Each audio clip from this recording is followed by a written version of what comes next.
Back once again from beautiful Bali, Indonesia, and today I had the honour and the privilege of sitting down with Mr. Toolroom Records himself, Mark Knight. Listen to the show and you'll hear him talk about the conception of Toolroom Records, what's next for him, some secret projects, and a little bit of advice for new and upcoming producers.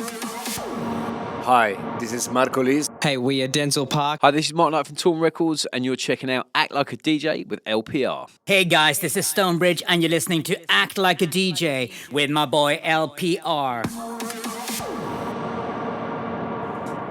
Back then, ladies and gents, for another episode of Act Like a DJ with me, LPR, and today I'm in Bali with one of my idols, really special guest. He's flown all the way from, via Australia, but from the UK. It is Mr. Mark Knight himself. Mark, how you doing, mate? I'm very well, thanks, mate. Very well. So what's been going on with you? Where have you just come from? What is your business in Bali? What is my business in Bali? Well, I played here last night, and it's been part of a 10-day tour. We started in India, did 3 shows there, and then went to Oz, did 4 shows there and a bunch of festivals, and then here, and then Dubai tomorrow, and then straight to Liverpool, and then home. Liverpool. So all you Liverpool lads who are listening to this, sold out, isn't it? Yeah. No, okay. So if you haven't got your tickets, then unfortunately, tough luck. Better luck next time. Well, you came from Australia. It was raining there. It's raining in Bali, and then I believe it's not doing too well in Dubai as well. What's going on? What have you done? Honestly, it's been the bad weather tour. It's been ridiculous. I've never known anything like it.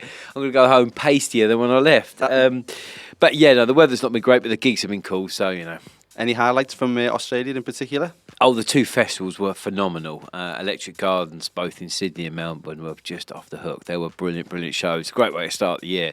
Hopefully be back down next year to do more of the same, but they were awesome. Happy days. So with regards to Mr. Toolroom himself, how did Toolroom begin? What's the story behind it? Was there a big idea one day, a light bulb went off, or was it kind of a process from a long time ago? No, it was based on experience, really. It was having put a few records out of my sort of production infancy on different labels, and realised how badly they ran their businesses and did what they did. They were, you couldn't fault their passion for music and what they wanted to do, but they couldn't run a bath, let alone a business. And it was like, let's right all the wrongs here of the type of label we want to be musically, and marry the 2 principles of business and a passion for music. And fortunate enough, it sort of collided with the same time. Me and my brother were both at certain points in our life. He was wanting to get out of the job he was doing. I wanted to get out what I was doing. And we said, look, let's do it. You very much you do the business side of it, I'll do the creative, and the marriage of both principles has really worked, and we've maintained that since day one.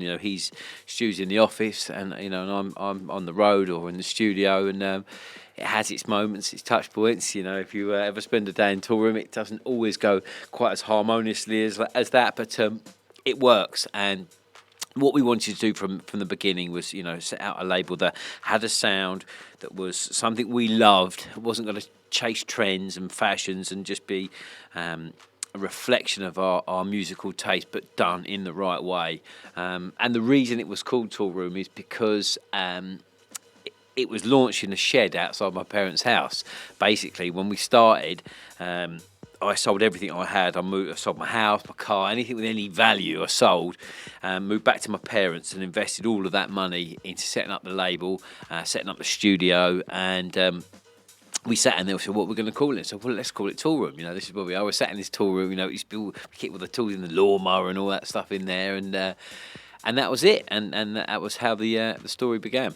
So did you or your brother have any experience in the record label business, or was it just from releasing records yourself? None whatsoever. We very much was the baptism of fire. We learnt on our feet, but what we did was we sat down and gave ourselves a 5-year strategy, and we looked at all the people within the industry and the labels we respected at the time, the Defectors and the Subliminals and all those sort of things, and looked at their business model and said, okay, what's made them successful, and for years we never made a penny. It was every penny I had when I used to go on the road DJing. take that money, I used to put it back into the business, and me and my brother, and then we started to employ a few staff, that would pay the wages. So it was a massive investment in a long-term strategy, but we stuck to our plan. We had goals. We set ourselves periodic challenges, and we met those, and yeah, we've stuck to it, and here we are, coming up for 15 years next year, and making, fairly decent money from it, and still around, more to the point. Well, 15 years, you just mentioned it. That's an unbelievable achievement. Has there been any kind of rebrands along the way, or is it all? Because I guess it can't have been smooth sailing from day one to. Well, to now. I think we to a certain degree we ended up suffering from our own success. We got so big. I mean, there was one point we had 30 odd staff working there. It was phenomenal, but it kind of began to fashion the way we sign music, because that's a lot of mouths to feed every month. So we would end up signing records based on what their sales potential were, which of course you need to do as a record label. But that was taking more onus than the actual passion for the music. So we sat down one day and said, you know what, this is not right. Stop here. Let's cut things back a bit. Let's refocus the sound, because at the same sort of time, the industry had become, for want of another word, very polarised. You've got underground over here, and you've got commercial over here. When was this? What? I mean, I think you go back like 3 or 4 years ago. It really became the industry began to split, and where previously we had this freedom to move between a fairly large parameter within music, and that was fine. That was okay. You were allowed to do that. That wasn't a problem. But it has become more and more segmented into tiny little genres, which I think is sad, because people have a little bit more appreciation than just being into a tiny little thing, but that's kind of not allowed now. So we were never going to be able to buck that trend, and we didn't want to be faddy or chase anything, but we said, right, let's solidify what we do. Yeah, let's cut off the two ends and just refocus back to where we started. And in fact, we did a whole campaign called Reset, and we got rid of a lot of the old roster who were signed to us. We found a load of new kids, Vice and Adrian Hour and Proc and Fiction and guys like that, and they become the focus. And we started a management company, so not only did we put out their music, we now manage them, so we can really fashion all facets of what they do in the correct manner. And it was the most successful year we'd ever had. So it was a big risk to kind of cut away some of the bigger things we did, but we took the leap of faith, and we restyled the brand, and as I say, we just refocused it, and it's gone phenomenally well. I'm really happy where we are musically, probably the most happy since we really started, so it's all good. And you're going to put me on the mailing list as well, and put you on the mailing list. There you go. Boom. So who would you say then, as the label over the last 15 years, who's helped launch and how have their careers benefited from being with you guys? Oh man, I mean, you go back to the beginning, a bit like Dave Spoon. We found Dave Spoon literally through a demo in the post, and the only reason I looked at his demo was like, Dave Spoon, what a brilliant name. And his music was great. So, we were first to find him. We were the first to find Fedor Legrand. Someone, Rug from Hard Soul, sent me and said, look, this is a demo. So there's this kid blowing up in Holland. Have a listen to this. I listened to it. Yeah, it's cool, man. And we signed it, and we signed his first ever record. And he forgot to give me Put Your Hands Up for Detroit, which I'll still kill him for every time I see him. But he gave that to Mark Brown. But we were first to find Fedor Legrand, a Funk Agenda. I mean, the list goes on right the way through now to Vice and Adrian Hour. So that. One thing we pride ourselves on is the ability to actually find talent and create a roster and a sound based on talent, not just checkbook mentality. We go, right, let's go and find the biggest record. We've always been about finding talent and grooming that talent, and that really fashions a sound. And I think that's the most important thing for a record label, is to have a sound. You look at all the great record labels in the past, you go back to things like Motown or Chess or Stax, and they've had a sound, and I think ultimately the most flattering comment anyone could ever give you as a record label owner or A&R is they say, oh, that sounds very Toolroom, and that's because we build a roster based on a sound, and that's what we've always tried to do since day one. Well, I mean, in terms of 2017 then, is there anyone who we can expect to see coming to the next level, who you might be a little bit of a secret at the moment? Well, Adrian's probably our biggest focus in terms of talent. I mean, he's probably the only guy I've seen in the last 8-9 years that I really feel has all the attributes to be a superstar. You know, he can move effortlessly between styles. How old is he? He's 26, I think, 26, 25, 26. He can move through and make them all connect. You know, he can do tech house, he can do more progressive techno, and there is a synergy between all of these things, which I think is really incredible and something that I find Rich really appeals to me. I love talent that can do more than one thing. You know, somebody just goes in and rehashes the same idea over and over again. That's great, but I like people with a bit more depth, and I think he's got that in abundance. And he's a brilliant DJ. He's a good-looking lad. You know, he ticks all the boxes. So he is our big focus for 2017. But there's some new kids coming up. Ben Remember, another guy we just found. This guy called Wheats, who's just coming through. So yeah, we're constantly looking for new kids and new talent and bringing them, making them part of the family, part of the sound. You told me a story last time you were here actually about Avicii, and he was pestering you and pestering you. God, what, yeah. do you remember the another story? great A&R faux pas, that one. It's back in the day, you know, when we used to all have instant messenger, and every time I switch my AIM on, it'd pop up, and, oh no, not good.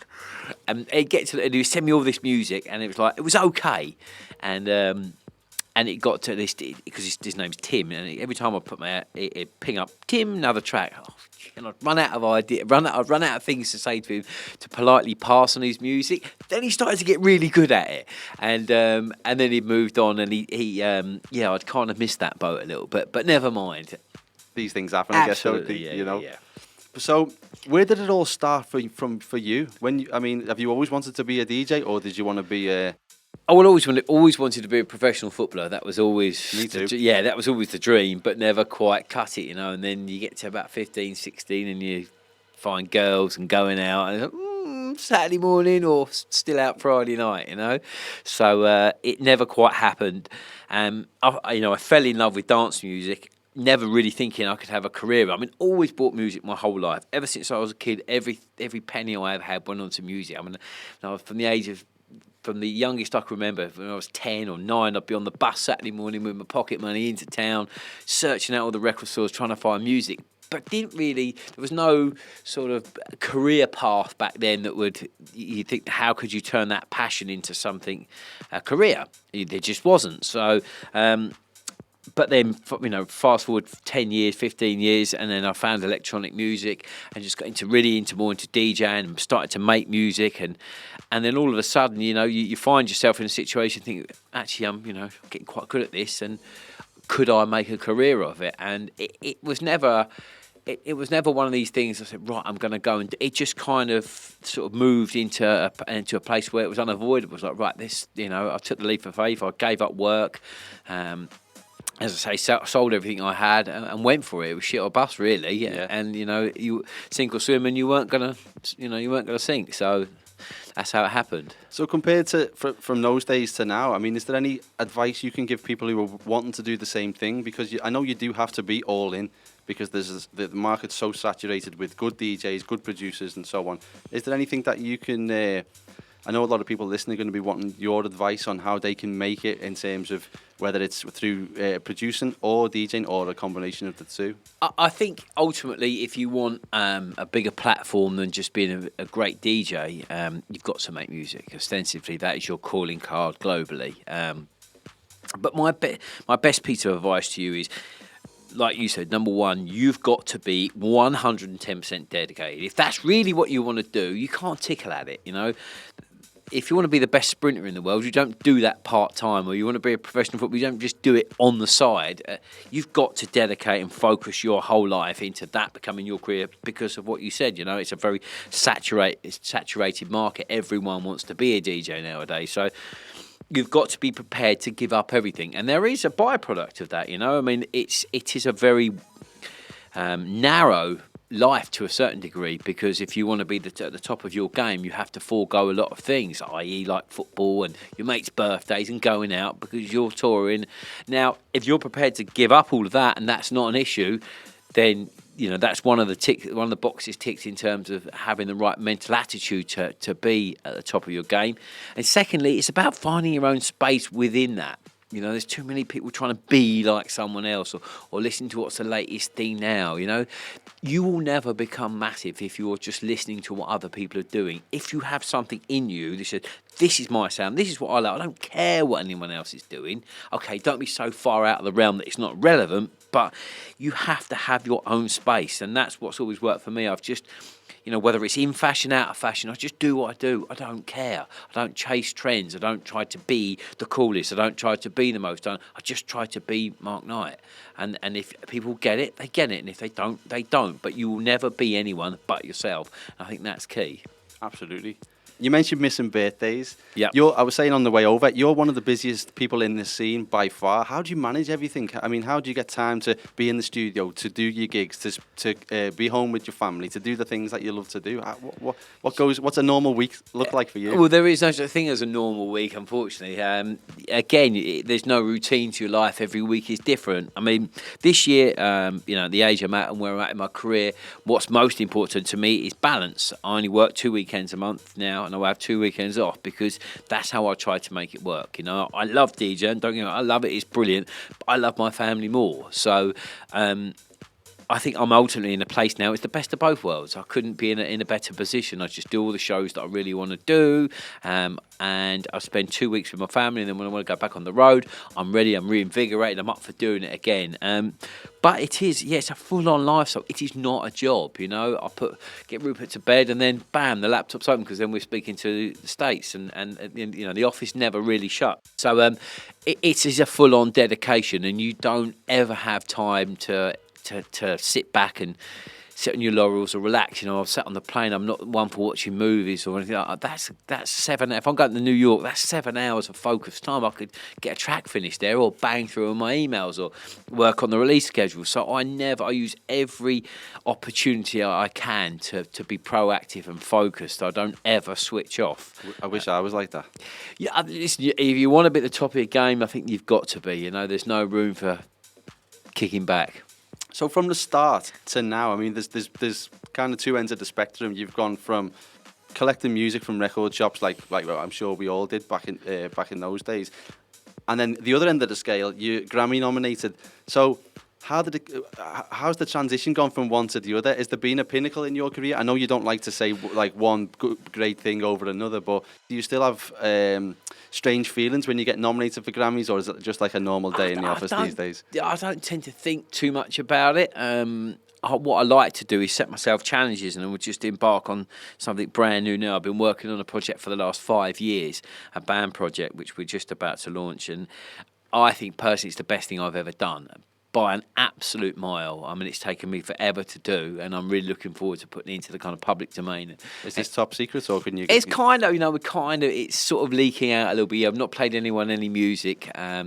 It's called Black Zeus. It's a band project, and it kind of was born off the back of producing Underworld's album, which we did, myself and Dean. And as much as it was brilliant, that's Dean Ramirez. For those we've just been talking about Dean for the last half an hour, so we've gone from there. But yeah. We produced their last album, and it was brilliant fun, and working with the guys was great. But we kind of thought, why are we sort of making them a lot of money? And there were, we earned money out of it ourselves. We didn't do it for free, and it was a great experience. But we sort of said to ourselves, look, we've made lots of these big festival type records with downpipe and so on and so forth, and there's a big gap in the market. So let's go and do it. It's something I always wanted to do. If there was one last bucket list thing I had in my own career, it was I always wanted to do something I could perform live at Glastonbury. Because the music I play doesn't necessarily ever lend itself to enormous environments. It just doesn't. And I'd never want to compromise that to get to a bigger stage. I wouldn't pay more commercial music just to advance my career. I just do what I love, whether people like it or they don't. Or I wouldn't go so underground that it would be away from what I love. It just doesn't. So I was like, how do I get to that position without selling out or foregoing what I stand for? And then we sat down, me and Dean, said, right, let's do this project. And we had some different ideas, and it's been amazing doing it, because it's like going back to the beginning. There are no rules, there are no parameters, you can just just do whatever you like. And this album is bonkers. I can't wait to play it to people. People are like, where the hell did that come from? Is there any ETA when it might be at least previewed, or? I don't know yet. I don't want to. It's this year or the beginning of next year. I mean, there's a big live. There's a big live show to build around it. We're in talks with lots of different management at the moment. We've got some really big players want to be involved in it. So it's really exciting. So that's the next kind of big challenge for me in terms of my career. And, who knows, perhaps that could be the pinnacle of my career. I'd like to think so. I'd like to think it's an evolution of... Will you ever admit that that's the pinnacle? Because you don't like to, do you? No, do you know what? I think if I did that, I'd always like to come away from something being at the top of my game, and like you said, there's been an evolution from buying records when you're 10 to start to make music, to Grammys, to producing all different acts, to DJing, and it's, for me, it's the next evolution. It's what I want to do. I mean, in terms of beatport type music, when they did the biggest sellers, to be number 2 biggest selling beatport ever, it's like, well, what else more do I need to say? I don't. If you're a boxer and you're the heavyweight champion of the world, to go back in and keep getting bashed up all the time, you move on to something else, and that's kind of where I feel I am in my career, and I want to do something. I want to move on now. You don't want to stand still, do you? Listen, I can always do I love what I do, and I love DJing, and it's brilliant. But I want a new challenge. I think if you're creative, once you've sort of got to a certain point, it's like, well, there is a challenge in maintaining that. But if you have bigger aspirations, then it's like, right, what's next? So this band has been a great platform to be able to move on and do something new. It sounds exciting. Can't wait to hear more about that. I can't wait to play it to people. So, was there ever a moment, whether it was a gig or a booking or a track that you had signed, which was kind of considered your big break? Was there a point, or looking back now, can you see a specific time when you thought this is changing now? I think around 2003, when we had in the beginning on Toolroom, and then we did the remixes of Strings of Life, me and Martine, and Sandcastles, and all those things, which were massive Ibiza anthems. That really gave us a big springboard in terms of our career, because they got so much attention in Ibiza and everyone was playing them. So I wouldn't want to pin it on one record, because it's a whole process. It's a multifaceted process that allows you to kind of grow in your career. So I wouldn't attribute it to just one record, but they were, from a music, if I had to pinpoint something musically, I think they were big moments in our career.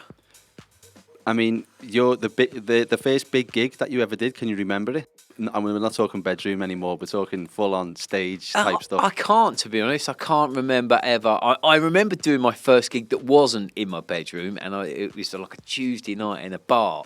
And I'll never forget, I was like panicking, and I let 2 records run out, and I was like, oh my God, I really need to think about this. This is just like playing in your bedroom. So I remember that, and I remember how much that made me realise when you step up, even just touch a small level, the difference. So, but in terms of like a big show, no, I can't. I mean, I hardly remember what I did yesterday, in all fairness. Well, you mentioned like letting 2 records run out and stuff like that. Have you ever had any nightmare situations? I know Justin Martin, I was reading online, Justin Martin had his USB pulled out just as he was about to start his set. Wow. 10 days or 2 weeks ago or something like that. They returned it. They put a big publication out to get his no questions asked. You've got 48 hours, return it, and it got sent back to him. Wow. But has anything like that ever happened to you, in terms of like even someone playing downpipe just before you've gone on, when back in the day or whatever? I've had a few of those. Yeah, I've had a few of those. I remember, I think it was in Colombia, like years and years and years ago, and. Just before I was going to play, they did a band interpretation of Red Face. Just before, it was the most ridiculous thing. And it was almost like it was. I don't know. I didn't know where to go from there. It was yes. So that was quite bizarre. The fact that they put this band together to do a live interpretation of Red Face. So that was a bit weird. But and I've had the odd, like we all have, had the odd quite bizarre gig, but nothing like as bad as that. Someone come and stole my music or anything like that. No, thankfully not. Touch wood. I've meant to ask as well. I've read an interview with you. You did an interview after you'd played at BPM, and then but this was before the incident that happened over there. That was a bit of a a strange thing to. Yeah, massively. I mean, crikey, what an awful situation to be in, especially in their 10th year. I mean, we've been doing toolroom shows at BPM since pretty much day one. Were you still around when No, this occurred? thankfully I'd gone by then. But just awful, you know. And your heart goes out to the families and everyone who's been involved. It's a terrible thing. It's such a brilliant festival. I mean, as I say, I've been going there for years, and I've never seen any trouble, never ever. It's been a really great thing to be part of. And yeah, I can't begin to think the horror that must be. The families must be going through at the moment. It's terrible. It's terrible. It really is. Well, we'll lighten it up a little bit. A bit of good news. You've got a stage at Tomorrowland.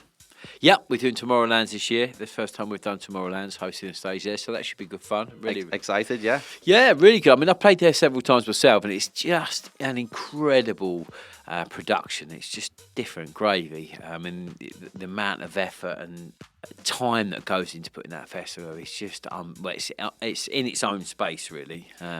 So you've got a Toolroom Live stage there. Yep. What's going on with Toolroom Live in 2017? We've got loads of different. States is a great market for us. We've got loads of different shows going on there. Off the top of my head, I can't remember that, but we've got loads going on. We'll edit it in. It's fine. Edit that in. We've got Liverpool on Saturday, and then we've got the London show first weekend of March. Obviously, we've got tomorrow. We're working on something for Ibiza in the moment. We've got Croatia residency. What else have we got lined up? A few festivals in the States, EDC, I think. So loads of things. Check the website for more info. That's way more informed than I am. Just give them the website. Yeah, it's www.toolroomrecords.com. There you go. So, Toolroom Records, what do you look for in a record? If all these budding DJs and producers are listening to this podcast now and they're going to go and spend the next 4 or 5 days locked in a man cave, what are they needing to come up with for you guys to kind of take that's notice? original, something that I suppose the best way to describe that old adage, when you used to go into a record shop, yeah, and you go, can I have that record that goes da da da? Now, if you can't find a record, if you can't give me a record that principle would apply, that I'd forget about in 5 minutes, then that's not going to become a touring record. I like things with hooks. I like things that mean something. That we try to sign records that you could still play in 5 to 10 years' time, and that will be no problem. So come up with something different, something original, something unique, something with a hook, something that's memorable. I think are the key attributes to a touring record.